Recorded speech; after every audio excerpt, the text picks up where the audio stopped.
The Indiana Fever pull off a playoff win. It's a big deal. Emotions are high. The crowd is electric.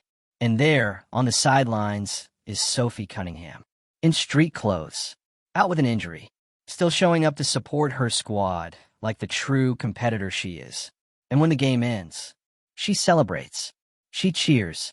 She reacts like any other player would when their team just made it through the crucible of postseason basketball. Except, apparently, she wasn't supposed to. Because within seconds, a WNBA security guard in full uniform gets in her face and shouts at her. Not a quick, "Hey, ma'am, please step back." Not a calm, professional correction. No, he raises his voice. He singles her out. In front of fans, cameras, her teammates. All because what? She had the audacity to smile and clap. If you're here for the real story and not the filtered version, subscribe. And if you're sticking around for the next meltdown, you better definitely subscribe. Make it make sense. Here's what we know. Sophie didn't run onto the court. She didn't break any security lines. She wasn't starting fights or taunting opponents. She was celebrating a win. From the bench. Like a teammate. Like a human being with emotions. And yet, she gets treated like she just jumped the scores table and knocked over the Gatorade. You don't have to be a PR expert to see how insanely bad this looks. Because it wasn't just about the shouting. It was about who it happened to and how it was handled. If this had been a different player, one who better fits the league's current media narrative, would have gone down like this? Would security have pounced so quickly? Will we even be talking about it? Let's not play dumb. The answer is no. Because this is not an isolated moment. This is part of a pattern. A pattern where certain players, especially the outspoken ones, the ones who don't fit the sanitized, marketable mold, get policed harder than others. Where some athletes are celebrated for their personality and fire, and others are told to sit down and behave. And Sophie? She's never been the type to sit quietly. She's brash. She's competitive. She's emotional. She's real. She doesn't hide behind media training or fake smiles. She's been loud about her opinions and even louder about protecting her teammates. And in a league that claims to value authenticity, she should be a poster child. Instead, she's getting screamed at for smiling too hard after a win. So naturally, the internet exploded. Fans were outraged. Social media lit up with clips, comments, and side-by-side comparisons. Because everyone could see it. This wasn't just a security misstep. It was an exposure of a league culture that punishes some players while protecting others. And the silence from the league? Deafening. Not a single official statement clarifying what happened. No apology. No attempt to de-escalate. Just the usual corporate nothingness. And that silence? That's where the damage really happens. Because when you let moments like this slide, when you let security shout at a woman for cheering, you're telling everyone watching, this is who we are. You're telling Sophie that her passion is a problem. You're telling fans that some players are more valuable than others. And you're telling your audience that control matters more than connection. Here's what makes this even messier. Sophie wasn't even playing. She's injured. She's already sidelined. And instead of treating her like the team leader and respected veteran she is, you've got security treating her like a threat. Can you imagine this happening in the NBA? Picture Klay Thompson on the bench, out with injury, cheering his team on in the playoffs. Now imagine an NBA security guard walking up and yelling at him for being too enthusiastic. It wouldn't happen, because the NBA knows that its players, all its players, are part of the show. Their energy is the brand. The WNBA still hasn't learned that lesson.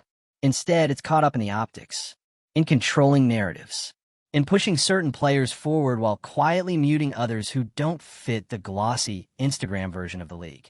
And that's not just tone deaf, it's dangerous. Because fans see through it. We see the favoritism. We see who gets protected and who gets policed. We see how Caitlin Clark gets a personal security entourage, while Sophie Cunningham gets barked at like she snuck in with a fake pass. And no one's saying Caitlin doesn't deserve security. She does. She's a target on the court and in the media, and protecting her is absolutely the right call. But why can't the league protect all its players with the same energy? Why is support selective? Why is respect conditional? Why does celebration require clearance?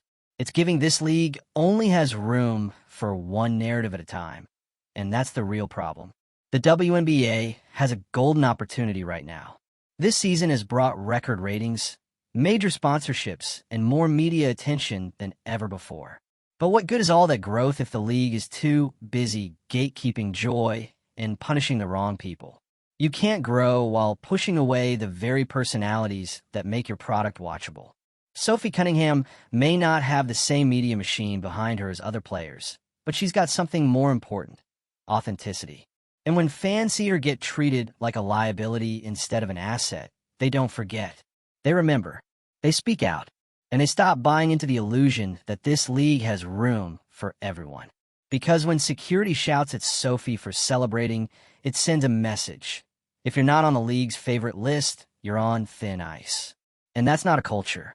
That's a crisis. If the WNBA wants to be taken seriously as a modern, forward-thinking league, it has to clean this up. Fast.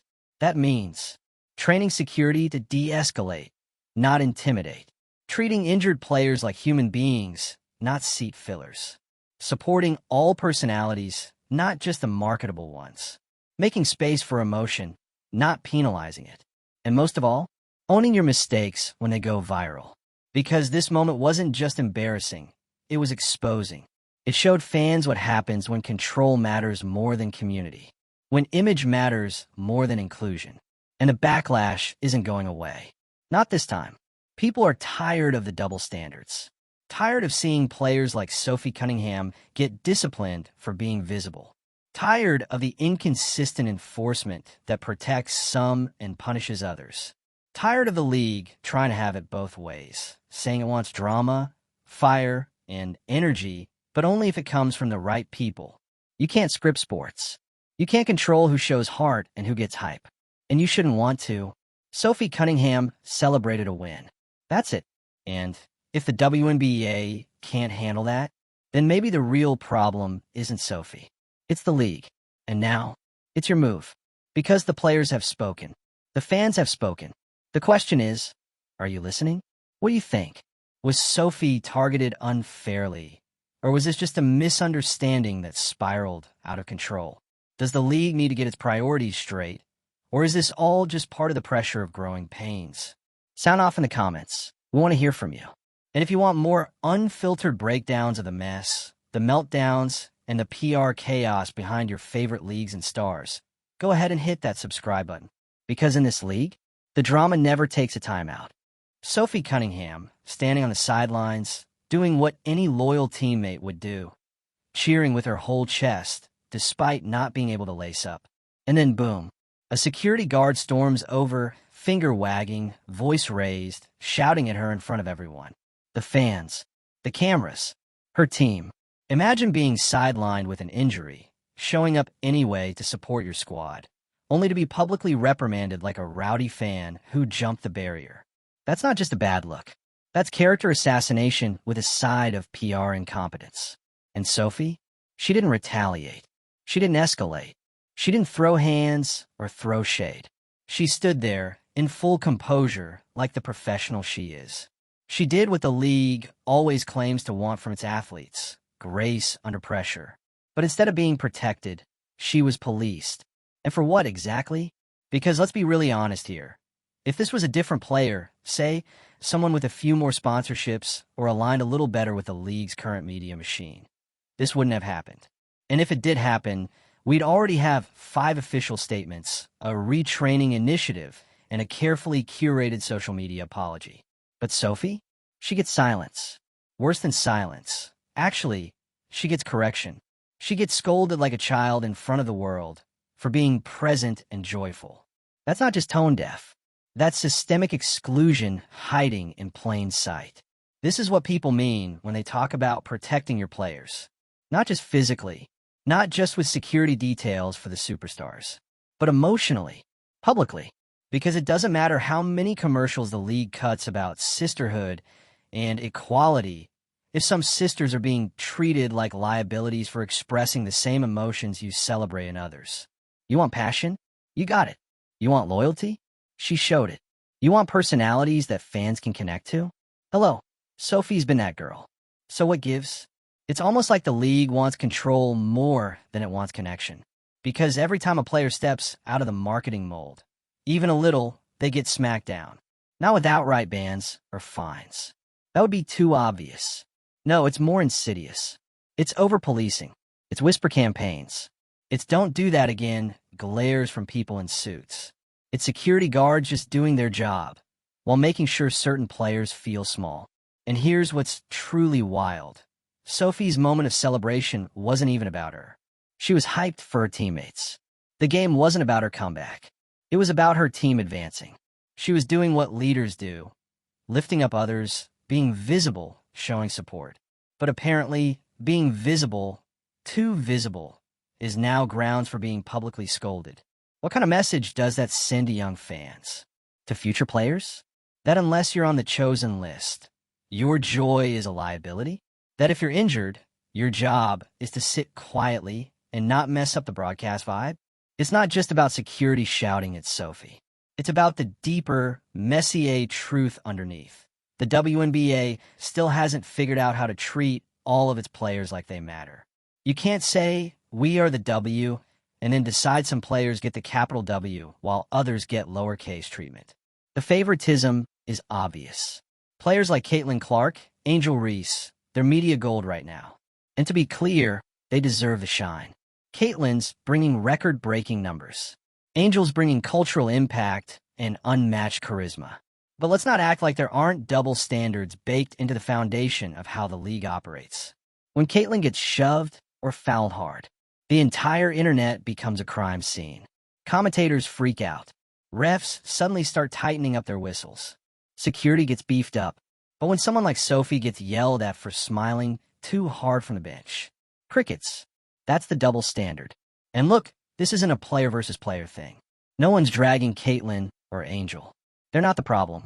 The problem is the system, the way the league picks and chooses whose behavior gets excused and whose gets policed, whose injuries spark policy change, and whose get left out of the injury report. This Sophie incident, it didn't come out of nowhere. It's just the latest blip in a pattern of quiet bias. A pattern of overmanaging the wrong things while ignoring the real problems. You want to talk about image? About growth? About bringing in new fans? Here's a hot take. Authenticity is marketable. Sophie's celebration? That was marketable. That was a viral moment for the right reasons. But instead of embracing it, the league tried to erase it in real time, with a shout, a scolding, and silence. And now we're here. Another PR fumble. Another week of headlines about the league's off-court drama, instead of the players' actual brilliance. Another moment that could have been gold, turned to ash because someone behind the scenes thought joy was a threat. You know what else is marketable? Conflict, when you control it. The WNBA has no problem hyping up player rivalries on social media. They'll drop tweet graphics with trash talk quotes and pump up the feisty energy when it suits the narrative. But when the conflict hits them, when fans turn the lens back on the league's own behavior, suddenly it's no comment. But here's what the league should have said. We messed up. Our security staff acted out of line. Sophie Cunningham did nothing wrong. We're fixing it. Immediately. Instead, Sophie had to take the high road again. No post-game tantrum. No call-out thread. Just professionalism. Because that's who she is. Meanwhile, fans were left to fill in the blanks, to dissect the video clips, to ask the uncomfortable questions the league should have been answering. You know what people want from their sports leagues in 2025? Transparency, integrity, consistency. We're not in the era of corporate gloss anymore. People can smell fake from a mile away. They want real. And Sophie was real. That's why fans backed her so hard. That's why Twitter lit up, TikTok dissected every frame. And even casual fans were like, wait, what is going on with this league? Because this one moment revealed something bigger. A culture that still hasn't learned how to celebrate all of its players. A system that still reacts to individuality like it's a threat instead of strength. And if the WNBA doesn't fix that, they won't just lose players, they'll lose trust. So what now? Is this going to be another moment the league pretends didn't happen? Will it quietly disappear under a pile of game highlights and summer trades? Or will someone finally say, enough, this is not who we want to be? Because growth isn't just about numbers. It's about values. It's about the kind of league you're building. And if the WNBA truly wants to grow into something iconic, it has to stop treating players like PR puzzles and start treating them like people. Sophie deserves more. The fans deserve more. And honestly, so does the game. This wasn't a misunderstanding. This wasn't just heightened security protocols. This was targeting. Loud, public, humiliating targeting, aimed squarely at a player who has never been shy about speaking her mind. And if you're still trying to convince yourself that this wasn't personal, let's walk through it again. Because while Sophie's getting barked at like a trespasser on her own turf, the camera pans, and what do we see? Players, coaches, fans, all around her celebrating, jumping up and down, shouting, smiling, crying. It's playoff energy. It's human. But only Sophie got the warning. Only Sophie got yelled at like she broke a federal law. Only Sophie was treated like she had no business being part of her own team's moment. That's not security. That's a performance. And not a very good one. Let's call it what it is, a public punishment. And what exactly was she being punished for? For celebrating? For being visible? For not shrinking into the background just because she wasn't in uniform? Or maybe, just maybe, it's because Sophie Cunningham has always refused to play by the WNBA's unspoken rules about acceptable personalities. She doesn't code switch for press conferences. She doesn't walk on eggshells around controversies. She doesn't soften her voice or flatten her edge just because someone in corporate said, "You're too intense." And in a league that claims to champion authenticity, the truth is some forms of authenticity get sanitized, scrubbed, silenced. Especially when it doesn't fit the marketing rollout. Let's be brutally honest. This is a league still caught between who it says it wants to be and who it's afraid to be. Because they say they want drama and rivalries and bold personalities. But the second a player brings even an ounce of unscripted, unpolished, unfiltered energy, they get micromanaged to death. Or worse, they get embarrassed. Publicly. Like Sophie was. So here's the real question the league needs to answer. Why are you more comfortable policing players than protecting them? Because when Sophie gets screamed at by a security guard on national TV and the league says nothing, that silence speaks volumes. That's not professionalism. That's not neutrality. That's not letting the moment pass. That's an institution choosing compliance over character, control over humanity. And don't think fans haven't noticed. If this was just one moment, it might have been dismissed, brushed off as an oops or a security misunderstanding. But this is part of a pattern, one that fans, players, analysts, and casual viewers have all started clocking in real time. You don't have to be a conspiracy theorist to see that certain players are handled with velvet gloves, while others get the full steel boot. The treatment is different. The narrative is curated. The double standards are glaring. And Sophie Cunningham? She doesn't play the game behind the game. She's emotional. She's intense. She speaks out when it's easier to stay quiet. And that makes her inconvenient, especially for a league trying to walk the tightrope between edgy and safe for sponsors. But here's the thing they forgot. Sophie has fans. Real ones. Loyal ones. And when fans saw that clip, her being yelled at while standing next to her teammates, celebrating with a smile and a cheer, they felt the disrespect. It wasn't just about Sophie in that moment.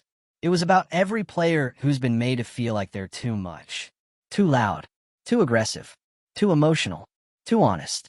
It was about all the players who were told to be grateful for the spotlight, but warned not to shine too brightly. Because if we're being real, the WNBA doesn't have a celebration problem.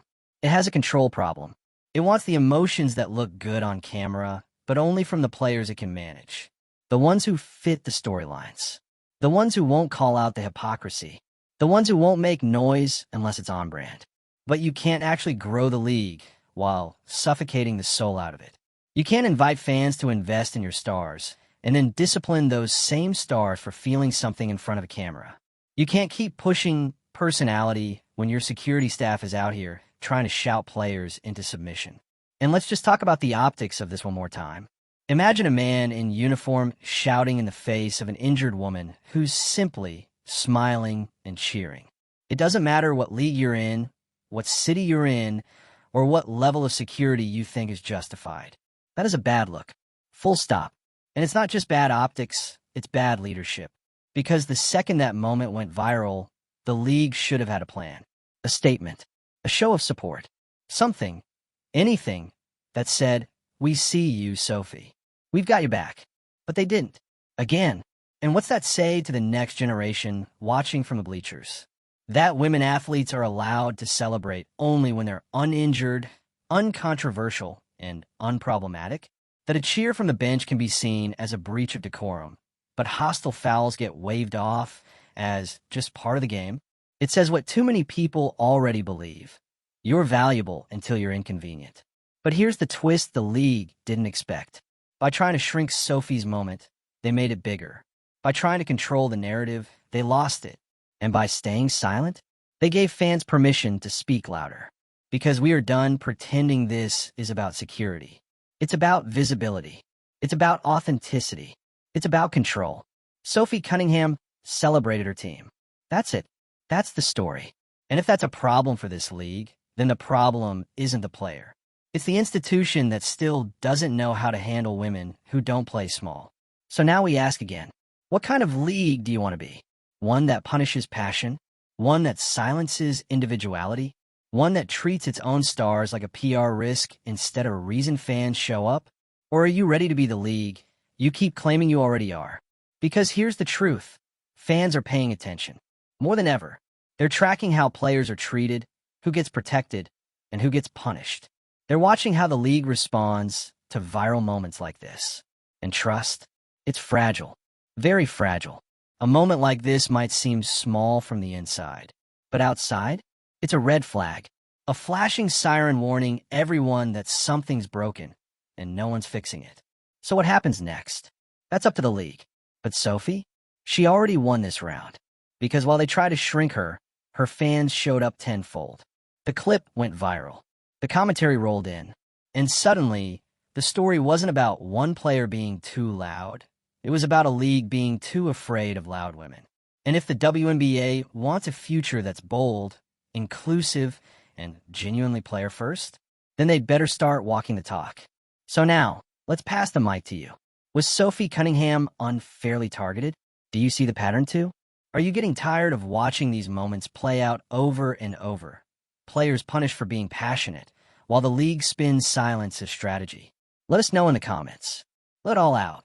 And don't forget to subscribe for more deep dives into the drama, power moves, and chaotic beauty behind sports, celebrity, and the PR blunders that keep us talking. Because in this league, the real game is what happens off the court.